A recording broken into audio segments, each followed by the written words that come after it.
180 रुपए के ट्रैक से निकाले गए 75,000 रुपए। ट्रैक में काट छाट कर धोखाधड़ी से निकाले गए रुपए। आकरा भट्टा हाउसिंग बोर्ड के सामने बीएस पेट्रोल पंप के पास नवासरत मनोज कुमार के साथ घटी घटना। PNB metal life insurance company का कर्मचारी बता, आरोपी ने किया फोन।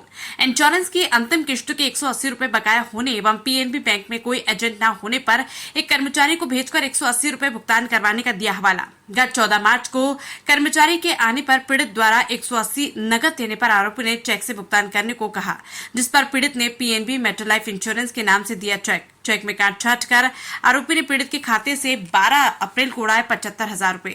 नितिन कपूर के नाम से निकले 75,000 रुपए। पीड़ित ने बैंक प्रबंधन को लिखित में दी शिकायत। बैंक से चेक के माध्यम से पैसे निकलवाने का संदिग्ध हुआ सीसीटीवी कैमरे में कैद। पीड़ित ने बैंक एवं संबंधित थाने में आरोपी के मोबाइल नंबर के साथ अन्य जानकारी करवाई उपलब्ध। बावजूद इसके आरोपी पुलिस की तरफ से दूर है। उल्लेखनीय है कि चेक में काट छाट कर बैंक से पैसे निकलवाने पर संबंधित बैंक कर्मचारी की पकड़ में न आना सवालिया निशान खड़ा करता है।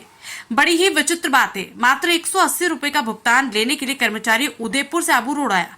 आम नागरिकों को लेना होगा सूझबूझ से काम, वरना उनके साथ भी घट सकती है ऐसी अन्य प्रकार की घटनाएं। मैं मनोज कपूर बोल रहा हूँ। मेरा पीएनबी से मैंने मेटलाइफ इंश्योरेंस में पीएनबी से इंश्योरेंस ले रखा था, जो मैंने 2012 में लिया था। उसकी 5 किस्तें भरनी थी, जो 2017 में मेरी किस्तें पूरी हो गई अभी, और 2030 में मेरा वो इंश्योरेंस पूरा हो जाएगा, उसका सारा पैसा मिल जाएगा। तो अभी मार्च के महीने में मेरे पास में पीएनबी वालों का, मेटलाइफ इंश्योरेंस वालों का मेरे पास में फ़ोन आया कि आपने मेट लाइफ इंश्योरेंस से ये इंश्योरेंस ले रखा है, इसकी ये किस्तें आती हैं और आपका ये 2030 में पूरा होने वाला है। हम इसका फाइनल रिपोर्ट बना रहे हैं, इसलिए अभी हमने देखा कि आपने जो लास्ट प्रीमियम भरा था उसमें आपने 180 रुपये कम भरे हैं। तो मैंने कहा ठीक है, मैं 180 रुपये जमा करा दूंगा। तो उसने बोला कि अब आजकल हमारा मेटलाइफ इंश्योरेंस का कोई कर्मचारी पीएनबी बैंक में बैठता नहीं है, इसलिए बोले मैं एक कर्मचारी भेजूंगा, आप उसको पैसे दे देना। मैंने कहा ठीक है। अगले दिन मेरे पास में पीएनबी मेटलाइफ इंश्योरेंस वालों का वापस फ़ोन आया। उसने कर्मचारी ने बोला कि मैं उदयपुर ब्रांच से बोल रहा हूँ, मेरे को हेड ऑफिस से फ़ोन आया है कि आपसे 180 रुपये कम भरे, वो लेने आना है। तो बोला मैं आपके घर आ रहा हूँ उदयपुर से। मैंने कहा ठीक है, आ जाओ। तो वो मेरे से पता पूछ के मेरे घर आ गया। घर आया तो मैंने उसको 180 रुपये कैश दिए, तो उसने 180 रुपये कैश लेने से मना कर दिया। उसने कहा कि ये आपका पुराना प्रीमियम भरा हुआ है, इसलिए इसमें चेक लगेगा। तो मैंने उसको 180 रुपये का पीएनबी मेटलाइफ इंश्योरेंस के नाम पे चेक बना के वर्ड में 180 ओनली लिख के और उसको दे दिया, क्रॉस चेक बना के दे दिया उसको। वो चला गया। 1 महीने बाद में उसने मेरे उसी चेक से ही मेरे खाते में से 75,000 रुपये निकाल लिए। उसने अपना फर्जी नाम चेक में लिख के और अमाउंट मिटा के और वो सब करके 75,000 रुपये उसने मेरे बैंक से निकाल ली है।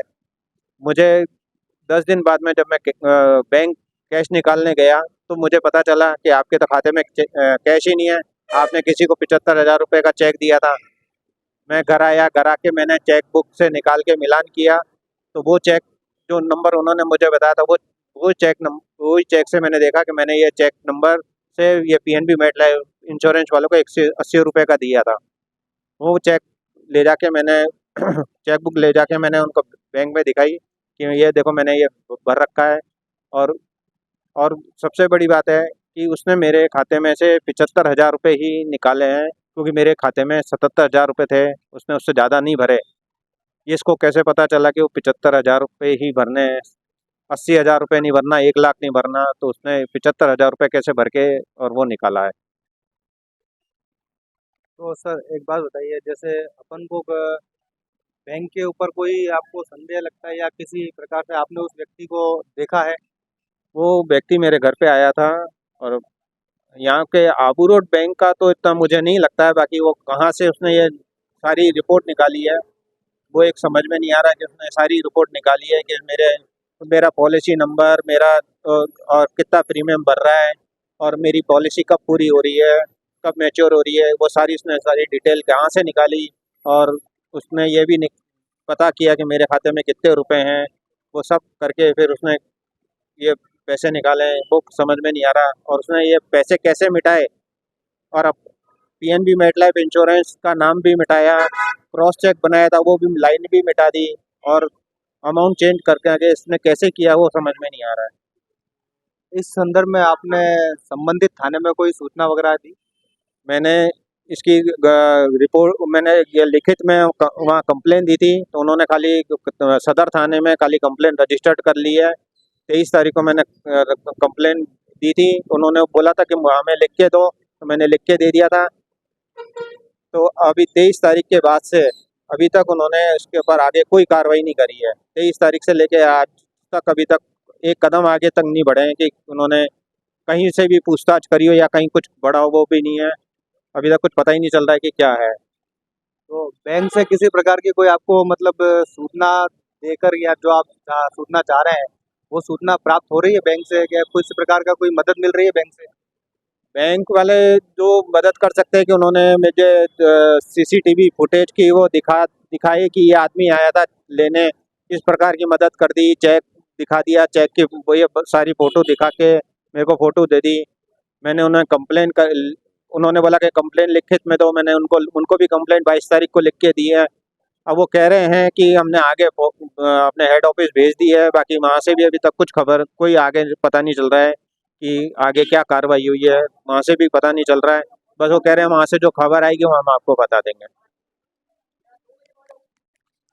तो चेक देते समय थोड़ा ध्यान रखिए, थोड़ी सावधानी बरतिए। हो सकता है आपके चेक का दुरुपयोग हो। जिस प्रकार से बाबूजी के साथ में अभी पता चला है कि 180 रुपये का चेक दिया था, और उस चेक के माध्यम से 75,000 रुपये की राशि निकाली गई है, लेकिन इनको किसी प्रकार की कोई सूचना नहीं प्राप्त हुई है। किस प्रकार से ये फ्रॉड हुआ है, किस प्रकार से ये जो अटैक हुआ है एक आम आदमी के खाते के ऊपर, तो चेक देने से पहले और चेक देने के बाद में थोड़ी सजगता बरतनी बहुत ही जरूरी है। देवनागरी इंडिया न्यूज़ से मैं लोकेश